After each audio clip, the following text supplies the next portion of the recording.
Dale.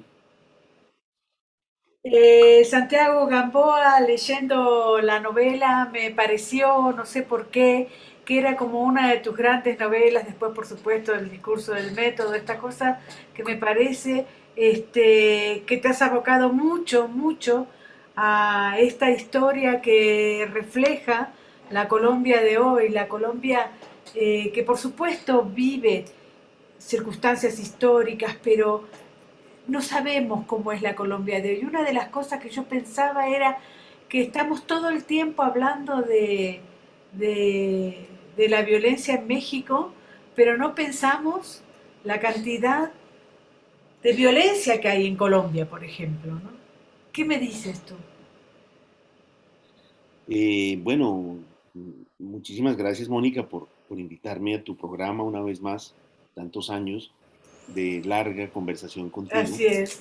sobre temas literarios. Mira, lo que pasa es que la violencia, yo siempre he creído que la violencia es un componente fundamental de la cultura. Piensa que la cultura de Occidente comienza con la historia de una guerra, que es la guerra de Troya. Y a través de la violencia hemos visto cómo las sociedades se conforman, las naciones delimitan sus fronteras, las religiones crean sus metáforas, ¿no? Todas las religiones comienzan con un combate brutal entre el bien y el mal. Todas las religiones han tenido momentos en donde ejercer la violencia ha sido para ellos una forma de convertir, puesto que recuerda que una de las obligaciones del vencido era precisamente la conversión. Y hoy estamos en un siglo, claro, ya hemos vivido muchas violencias de muchos tipos a lo largo de la historia, y ahora esta violencia, digamos, llega a América Latina hace un siglo, un poco más, pero en el fondo si uno se pone a mirar, y eso lo dice nuestro querido amigo Caparrós en su último libro, América Latina, desde el punto de vista, digamos, macro, es, una, es tal vez la región menos violenta del mundo en los últimos 2 siglos. Ha tenido menos confrontamientos, menos guerras internas, menos, menos conflictos. Ahora bien, por supuesto, hablando ya de lo que es el interior de cada sociedad, pues nuestros países son repúblicas jóvenes, apenas 200 años de vida republicana, y entonces son países que todavía tienen unos componentes muy altos de injusticia, de desigualdad social, de falta de oportunidades, de exclusión, es decir, generadores muy, muy grandes de malestar, de odio, de rencor, y por supuesto todo esto converge en la violencia. En nuestro caso, en Colombia, la violencia está muy relacionada con la falta de espacios también, incluso políticos, para las minorías, para quienes no pertenecen a las élites. Todo eso, todos esos espacios políticos que han estado siempre, digamos, en manos de una pequeñísima minoría, de una élite, digamos, política, comercial, blanca, capitalina, de ciudad, que dicho sea de paso, pues ahora con el nuevo gobierno de Colombia, pues por fin hay una oportunidad de que algo cambie. Pero en fin, volviendo a ese tema, todos esos elementos sociales han creado estos enormes, digamos, estas enormes formas de violencia. El narcotráfico, fíjate, cuando que es algo que une dos países que tienen tantas cosas en común como México y Colombia, y cosas muy hermosas que tienen que ver con Sí, la por cultura, supuesto. con la música, con la admiración que por lo menos Colombia tiene de México por su cine, por su música, por su comida, por su bebida. Y también en México hay un gran amor por muchas cosas de Colombia. Los grandes escritores colombianos vivieron en México y murieron en México, empezando Sí. por Barba Jacob. Es decir, hay una gran, pero también ahora tenemos algo muy complicado que es el narcotráfico. Entonces, pero si uno se pone a mirar el narcotráfico desde como un fenómeno social, el narcotráfico es también está alimentado por la desigualdad económica, está alimentado por el olvido centralista de un país, en el caso de Colombia, de vastas regiones que se han empobrecido y que entonces pues condenaron a sus muchachos y a su gente a entregarse a la delincuencia. Todo esto, por supuesto, pues genera una violencia interna muy poderosa, ¿no? Y en el caso de Colombia, además, en México hubo una revolución, es decir, hubo una serie de, digamos, de ajustes entre lo que era la realidad nacional y la realidad política. Pero Colombia nunca ha tenido eso, nunca lo tuvo. Entonces, Colombia seguía manteniendo un esquema aristocrático del siglo XIX en el siglo XXI. Por eso en Colombia hubo tantas guerrillas, por eso hubo tanta violencia siempre. La violencia política de Colombia tiene que ver precisamente con la falta de espacios para debatir y para encontrar una voz al prácticamente el 75-80% de la población colombiana que no forma parte de esas élites, ni está en las ciudades, ni está en los centros de poder. Entonces, toda esa violencia confluye de una manera extraordinaria con otras cosas que son de todos los países, por ejemplo, la corrupción. La Claro. corrupción es un fenómeno que está en cualquier país, incluso en los países ricos, pero que en nuestros países, digamos, en vías de desarrollo y todavía con una gran desigualdad, la corrupción se convierte también en una especie de teoría de la salvación individual. Yo quiero salvarme solo, construyendo mi propio Estado. Ya que el Estado no me protege, ya que el Estado no me da ayudas, yo tengo que construir mi propio Estado. Y son esas imágenes de los ricos latinoamericanos que tienen estas casas que ellos han construido como sus pequeños estados o reinos o paraísos, en donde hay gigantescas casas con piscinas, con jardines, pero luego hay muros con hombres armados, porque esa realidad es una realidad totalmente impuesta. Sin embargo, fíjate, la idea de la salvación individual lleva a mucha gente a progresar y a trabajar, pero también lleva a otros a la corrupción.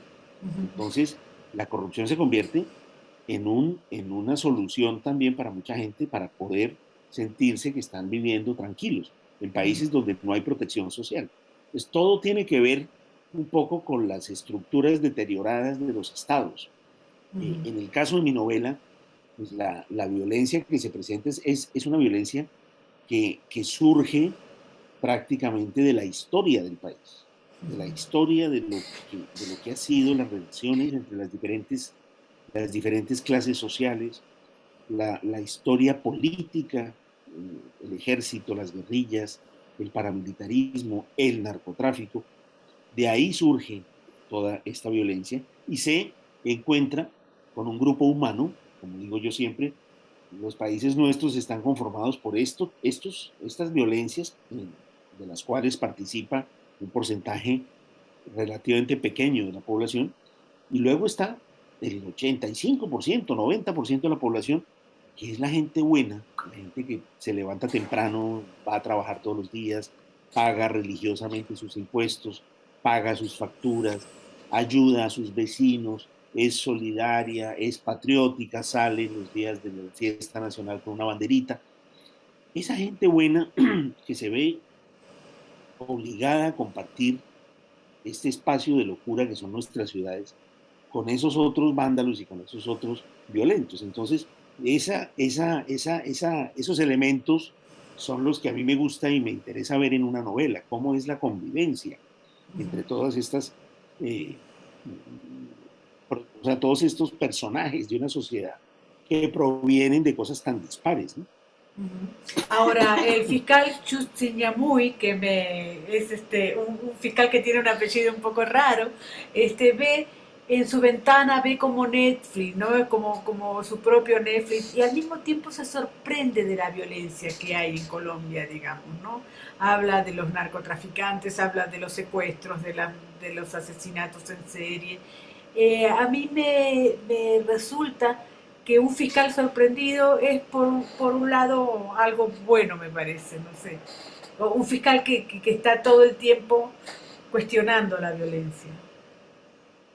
No, por supuesto, porque él lo que quiere es entenderla. Claro, La violencia, como te digo, la violencia es cultural, o sea, claro. la violencia no se ejerce del mismo modo en todas las culturas, ni Mm, toma, ni tiene el mismo valor. Piensa que en las culturas antiguas, por ejemplo, la guerra, que es por excelencia el lugar en donde se ejerce la violencia contra el otro, el que es distinto de mí, de la guerra provenían las castas altas. O sea, los héroes no eran los poetas, ni eran los comerciantes, ni los agricultores. Los héroes eran los soldados, los que tenían una espada en el cinto y habían degollado y habían matado a mucha gente. Esos eran los héroes de la sociedad. Por lo cual, fíjate cómo la violencia está en el centro de todo un imaginario, ¿verdad?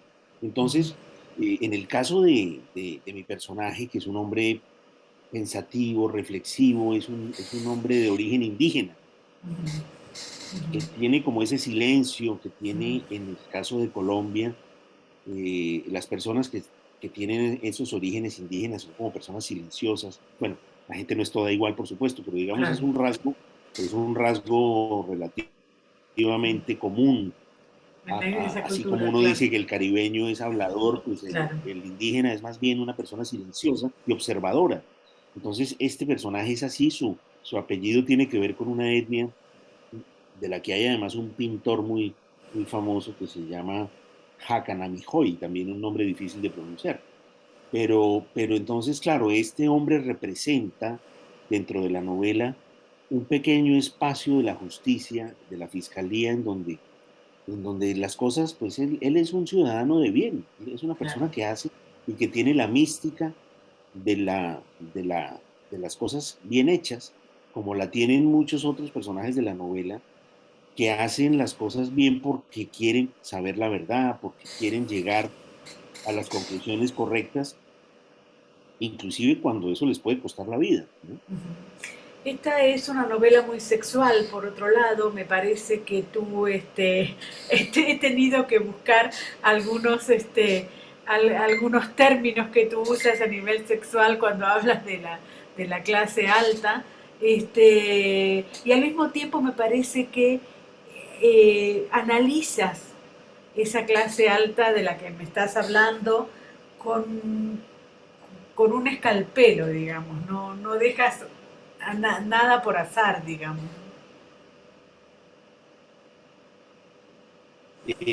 Te perdí un poco en la última frase, Claro, Mónica, que no perdona. dejas nada ¿Me por repites azar, como una no, síntesis final de la pregunta? no dejas nada por azar, digamos, cuando analizas a la clase alta colombiana, digamos. Bueno, claro, lo que pasa es que, no, por supuesto, pues cada estamento social tiene su lenguaje, tiene sus palabras, tiene sus formas de relación y por supuesto también tiene digamos, algunos elementos dentro de lo que es su sexualidad, si lo podemos llamar de esa manera. Sí.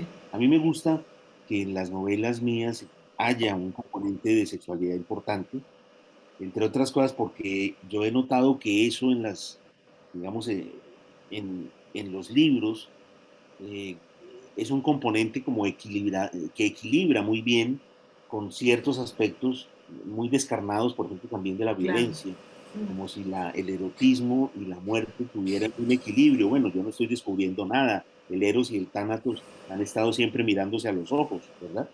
Entonces, a mí me parece que eso funciona muy bien en las novelas, cuando hay una, digamos, sexualidad muy descarnada y muy fuerte, pero al mismo tiempo una violencia muy fuerte, los libros tienden a buscar un equilibrio. Y en el fondo, yo creo que la vida es así, ¿no?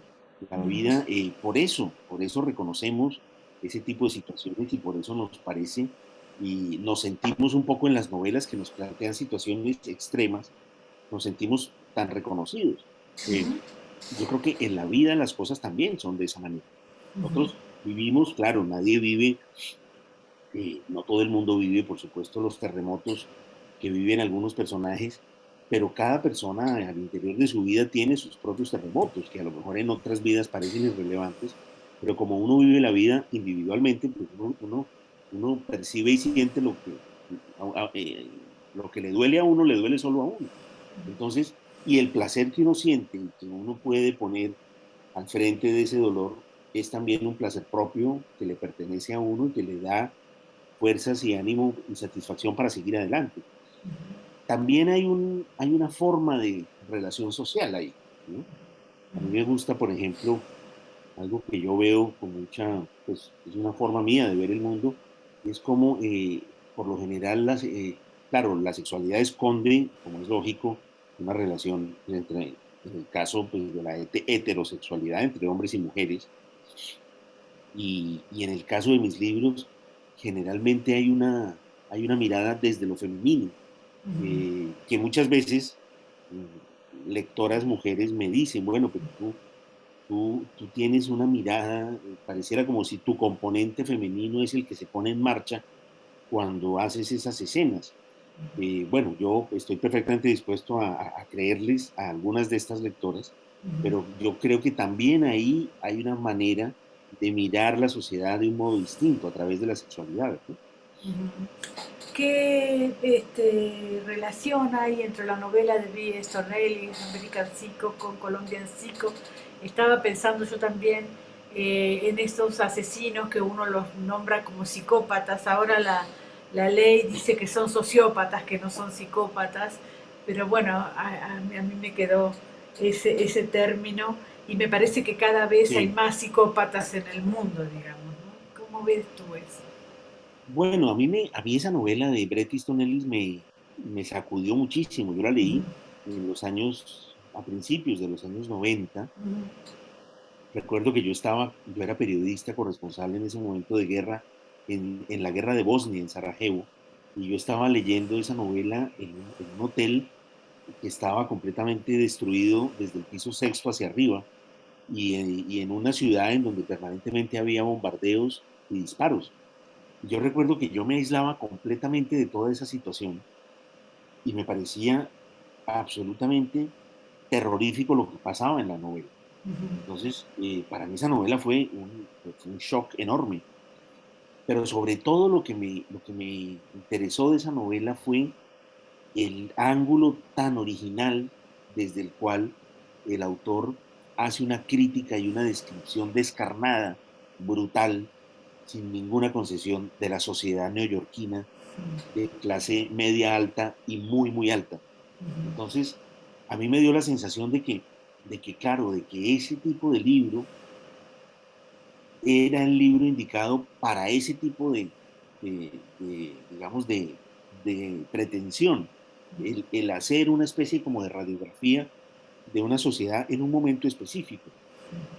Cuando yo empecé a escribir Colombian Psycho, mi idea era un poco hacer una gran pintura de lo que yo veía en la Colombia posterior al proceso de paz, junto con una novela anterior que se llama Será larga la noche, eh, y, y yo quería hacer como una novela sobre la contemporaneidad colombiana, en donde muchos elementos contradictorios entre sí, a veces caóticos, estuvieran actuando de manera simultánea, porque era lo que yo veía.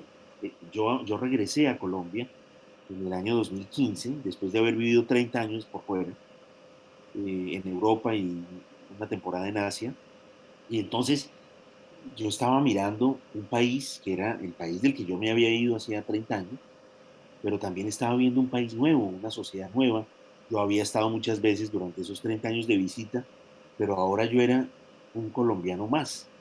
Yo tenía que incorporarme a ese ritmo, a esa vida, y tenía que aprender a ser colombiano de alguna manera, otra vez, porque yo ya no era un colombiano, digamos, yo era un viejo colombiano de los años 80 del siglo pasado, y eso fue lo que yo fui en Europa durante 30 años.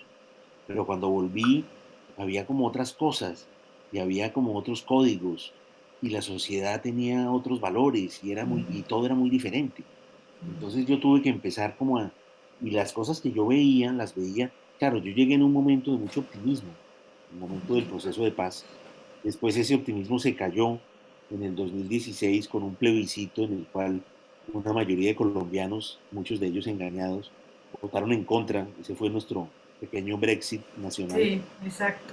Y después ganó la derecha, que se dedicó a ponerle palos en la rueda y a acabar con el proceso de paz, que fue el momento más, digamos, más entusiasmante y más grande de los últimos 50 años en Colombia. Y entonces yo empecé a ver todas esas fuerzas contradictorias, ¿no? Y empecé a comprender que un país con tantas fuerzas sociales que se odian las unas a las otras y que se hacen daño y que si saben por dónde van a pasar, les ponen una bomba y que quieren que a los demás les salga mal, es muy difícil que un país funcione de esa manera. Claro, Todos claro. los países modernos y todos los países que han progresado y que han salido de la pobreza y de la desigualdad, son países que han encontrado una narrativa común. Tenemos una cantidad de diferencias, pero todos queremos esto, y esto, uno, dos y tres. Pero cuando una sociedad está toda enfrentada unos con otros, es muy difícil que el país avance. García Márquez decía algo muy, muy, pues como era él, que todo lo definía de manera prácticamente definitiva. Él decía, es que cada colombiano es un país enemigo, ¿no? Y eso fue algo que yo vi. Pues en un momento de perdón, un momento casi religioso, porque claro, un proceso de paz tiene que ver con sentimientos muy profundos, tiene que ver con el perdón, que es algo que surge del interior de las personas, casi como el amor. Uno no puede obligar a alguien a perdonar como no puede obligar a alguien a que ame.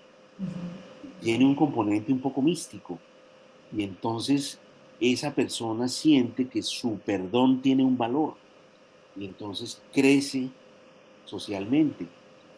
Y la persona que confiesa un delito y pide perdón, empieza a sentir que eso también tiene un valor. Entonces, la Colombia del 2016 estaba empezando a descubrir todos esos nuevos valores cuando de repente llegó esa especie de Brexit, se acabó el proceso de paz, empezó una pelea terrible y los enemigos de la paz, que en el fondo eran los enemigos del presidente Santos, empezaron a tener protagonismo y entonces se creó esa especie de gigantesco ruido en torno a una cosa que estaban haciendo y que era muy bella, que era esa especie de mística social en torno a la paz. Ahora que Gustavo Petro llegó a la presidencia, hay otra vez esa especie de llama que puede volver a crecer, porque Gustavo Petro, sumado a las miles de cosas políticas, pero Gustavo Petro, en el fondo, sus mensajes se pueden resumir en dos palabras que son paz y amor, es decir, las palabras de los hippies de los años 70. ¿No? Sí, O por otro sea, lado el hipismo de los representa. años 70 hablaba de paz y amor y hoy esos son los temas de los que habla Gustavo Petro. Y al hablar de paz, está hablando del proceso de paz, de volver a recuperar esa mística. Sí, por otro lado Entonces, representa otro tipo de izquierda, como la de Gabriel Boric también, ¿no? Una especie de sí, es socialdemocracia, una es una izquierda. segunda, yo la llamo la segunda oleada de izquierdas en América Latina, porque no tiene nada que ver con Maduro, ni con Cuba, ni con Nicaragua, sino más bien como con Uruguay, con Chile, con Argentina, inclusive con algo de México, aunque yo sé que en México, pues ustedes están en un proceso también muy crítico, Sí, muy pero crítico. es decir, pero es una izquierda socialdemócrata, es una izquierda que no tiene nada que ver con el autoritarismo, no es una izquierda que esté en contra pues, de la propiedad privada ni del capitalismo productivo, sino más bien del capitalismo social, es decir, hay que producir para todo el mundo. Es decir, es una izquierda que también quiere cambiar los arquetipos, ¿no? Porque nuestra vieja derecha, ¿de dónde proviene? Pues proviene de las canonjías y de las prebendas y de los privilegios de casi que, pues, precisamente por ser naciones tan jóvenes, prácticamente de las primeras generaciones después de la independencia. México en este sentido es muy distinto porque México hizo una revolución, pero nosotros no. claro. Colombia sigue, o sea, Colombia hasta hace una semana estuvo siempre manejada por las élites blancas de la ciudad que la manejan desde hace 200 años cuando se hizo la independencia, ¿no? Van las últimas dos preguntas. ¿Qué relación tiene esta decadencia de la clase alta colombiana con Casa de Furia, una novela que escribió Evelio Rosero que también habla precisamente de esa decadencia?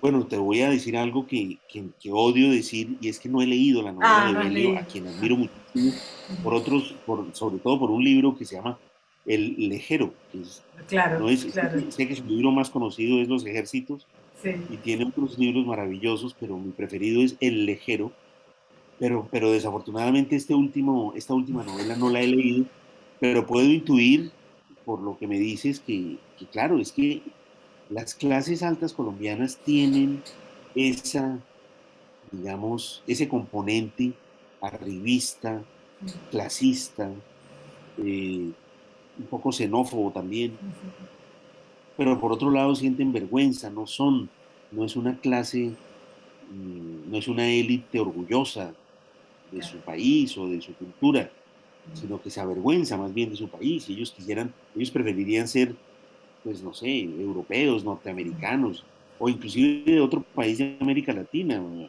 solamente mexicanos preferirían o argentinos, sin ninguna duda, Claro. cualquier cosa menos colombianos, ¿no? Sí, sobre todo Entonces, también está, eso sí, también está todo el tema de las cirugías estéticas, ¿no? Que es, me parece que es uno de los países donde más se hacen, ¿no? bueno, fíjate que precisamente una de las expresiones del machismo y del patriarcado y de la mirada masculina sobre la mujer tiene que ver con eso, ¿no? Es un poco como la construcción de la mujer ideal con la que sueña un tipo de hombre, ¿no? Entonces, pues, bueno, eso tiene que ver también no solamente con las élites, sino también con lo que se llama en Colombia, pues, los nuevos ricos del narcotráfico, ¿no? Claro, Eh, claro. Obviamente que muchas de estas mujeres accedían a esas operaciones y a esas cuestiones para poder llegar a donde estaba el dinero de los varones de la droga, que tenían a su vez esa imagen de la muñeca, una especie como de muñeca inflable, pero en vida, ¿no? Santiago, la última, a mí me parece que esta es una gran novela y me parece además que cada vez que hablo con un escritor colombiano le digo que es una gran novela, digamos, porque me parece que ustedes están armando una gran literatura colombiana desde siempre, por supuesto, pero que ahora ya muerto el Nobel, ya, ya pasados todos los grandes, me parece que se están convirtiendo en los grandes. Qué, ¿Qué viste tú en esta novela una vez de publicado? ¿Te alejaste un poco de ella? ¿Cómo sientes esta novela en tu obra? Es Pues mira, difícil preguntar esto, pero bueno. no, no, te entiendo, te entiendo. Bueno, primero que todo, quisiera agradecerte por ese comentario sobre la literatura colombiana. Yo creo que efectivamente en Colombia, yo como lector colombiano, pues tengo muy cerca las cosas nuevas, las cosas tradicionales.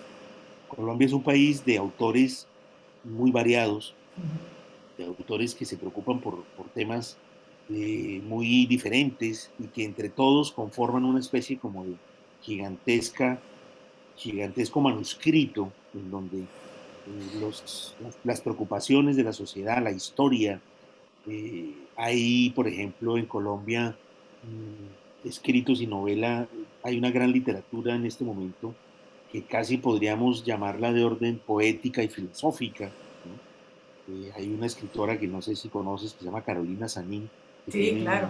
un libro maravilloso que se llama Somos Luces Abismales, que es una penetración extraordinaria en la vida más sencilla, pero con los elementos, pues, de una poesía casi que recuerda como a Holderlin. Tenemos varias generaciones, ¿no? Tenemos, bueno, Fernando Vallejo volvió a Colombia y él sigue, digamos, como en las generaciones más altas junto a Laura Restrepo, que son como los grandes íconos Sí. de la literatura generacionalmente de la generación más alta. También está la poeta y novelista Piedad Bonet, que es extraordinaria. Tenemos, a, tenemos autores como Héctor Abad, William Ospina, pero también muy jóvenes, más, en fin, personas ya entre los 30 y los 40. Hay una extraordinaria escritora, Margarita García Roballo, que hace unas novelas breves absolutamente maravillosas. Está pues la dureza y la fuerza de un autor como Mario Mendoza, que nos está permanentemente azotando con su mirada sobre la sociedad colombiana, Jorge Franco, en fin.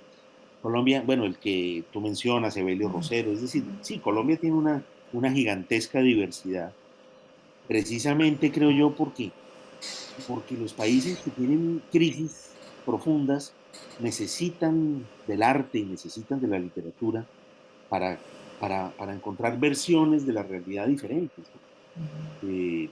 Fíjate que también en el arte, en las artes plásticas, tenemos una personalidad extraordinaria como Doris Salcedo, por ejemplo, que además ha sido tan importante en esta cercanía entre las artes y y la sociedad a través de la política.